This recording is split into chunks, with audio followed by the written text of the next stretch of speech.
Audio Jungle.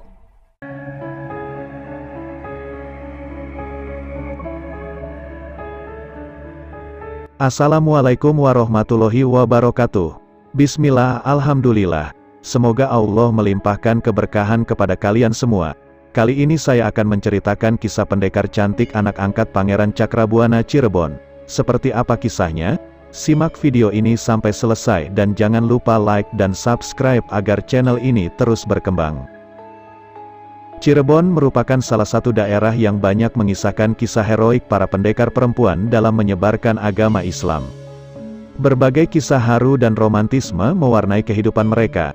Salah satu kisah romantis yang hingga kini tetap dikenang ialah kisah perjuangan dan percintaan Nyi Mas Gandasari dan Syekh Magelung Sakti, yang terjadi sekitar abad ke-14.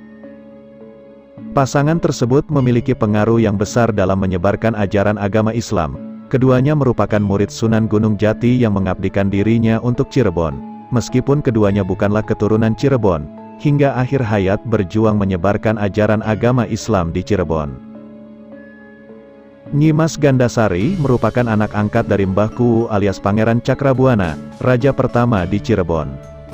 Nyi Mas Gandasari merupakan adik kandung Fadilahan atau yang sering disebut Faletehan. Ia lebih dikenal dengan nama Syarifah Mutmainah, putri Syekh Datuk Soleh dari Kerajaan Pasai. Kisah perjalanan hidup Nyi Mas Gandasari bermula ketika Mbah Kuwu selepas melaksanakan ibadah haji membawanya dari Pasai untuk menyelamatkannya dari sebuah wabah yang berbahaya di daerah asalnya. Setibanya di Cirebon, Pangeran Cakrabuana atau yang biasa disebut Mbah Kuwu Sangkan bertapa di bawah sebuah pohon besar. Dari sanalah ia mendapatkan wangsit untuk membangun padukuhan yang kemudian diberi nama Padukuhan Panguragan. Suatu saat nanti kau akan mengemban tanggung jawab yang besar, oleh karenanya kau harus menguasai ilmu bela diri, kata Pangeran Cakrabuana. Baik ayah, hamba akan berusaha dengan keras meneruskan perjuangan ayah, jawab Nyi Mas Gandasari. Hari-hari dilalui Nyi Mas Gandasari dengan didikan keras dari ayahnya. Ia habiskan masa remajanya untuk berlatih ilmu kanuragan. Ia pun tumbuh sebagai gadis yang tangguh dan sakti. Konon kesaktiannya tak tertandingi. Ia tidak hanya dikenal sebagai pendekar cantik tapi juga memiliki ilmu agama yang baik. Ada tanggung jawab besar yang kelak akan ia pikul untuk menyebarkan ajaran agama Islam. Sejak kecil Mbah Kuwu mengajarkan ilmu agama kepadanya. Besar harapan suatu saat nanti Nyi Mas Gandasarilah yang akan meneruskan perjuangan menyebarkan ajaran agama Islam di Cirebon. Ia juga terkenal dengan kecantikannya sehingga dipanggil dengan sebutan Nyi Mas Ayu Gandasari. Artinya wanita yang kecantikannya tidak ada tandingannya dan tubuhnya harum semerbak. Tubuhnya berbau harum bagaikan bunga yang mekar di musim semi. Di usia remaja, Mbah Kuwu memutuskan untuk mengirim Nyi Mas Gandasari memperdalam ajaran agama Islam ke sebuah pesantren yang bernama Pesantren Syekh Kuro di Karawang. Pondok pesantren tersebut merupakan pondok pertama di Tanah Jawa. Syekh Kuro sendiri merupakan putra dari Syekh Yusuf Sidik, seorang ulama besar dari Mekah, penyebar agama Islam di negeri Campa. Beliau masih keturunan dari Sayyidina Husain bin Sayyidina Ali radhiyallahu anhu dan Siti Fatimah putri Rasulullah.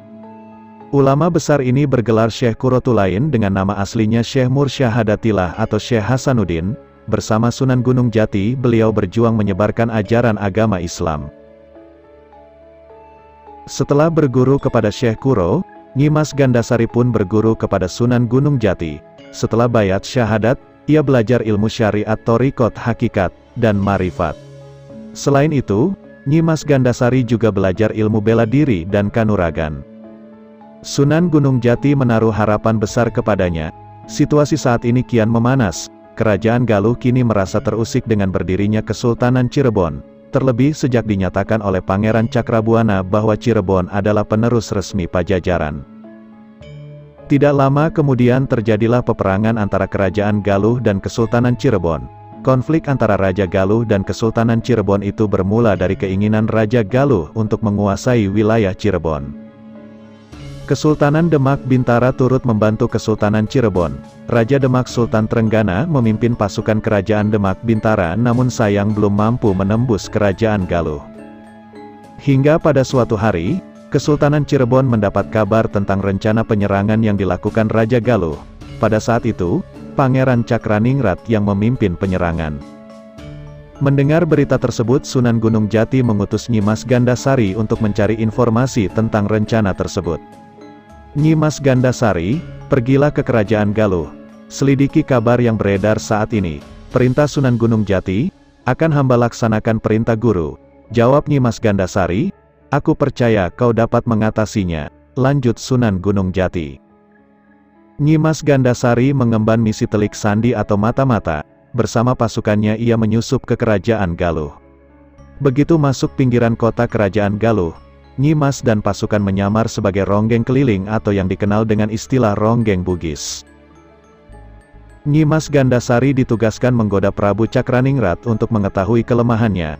Pesona Nyi Mas Gandasari tak terelakkan, Prabu Cakraningrat pun jatuh hati padanya. Prabu Cakraningrat mengundang Anda untuk pentas di Kerajaan Galuh. Ucap pengawal, terima kasih atas undangannya, suatu kehormatan besar bagi kami, jawab Nyi Mas Gandasari. Nyi Mas Gandasari pun memenuhi permintaan Prabu Cakraningrat. Rupanya beliau begitu menaruh hati pada Nyi Mas Gandasari dan jatuh cinta padanya. Tak disangka Prabu Cakraningrat ingin mempersuntingnya. Saat Nyi Mas Gandasari berhasil menaklukkan hati Prabu Cakraningrat, ia pun mulai menyusun strategi. Semakin hari, rasa cinta Prabu Cakraningrat semakin besar terhadap Nyi Mas Gandasari. Hal tersebut menjadi peluang besar bagi Nyi Mas Gandasari untuk menjalankan misinya.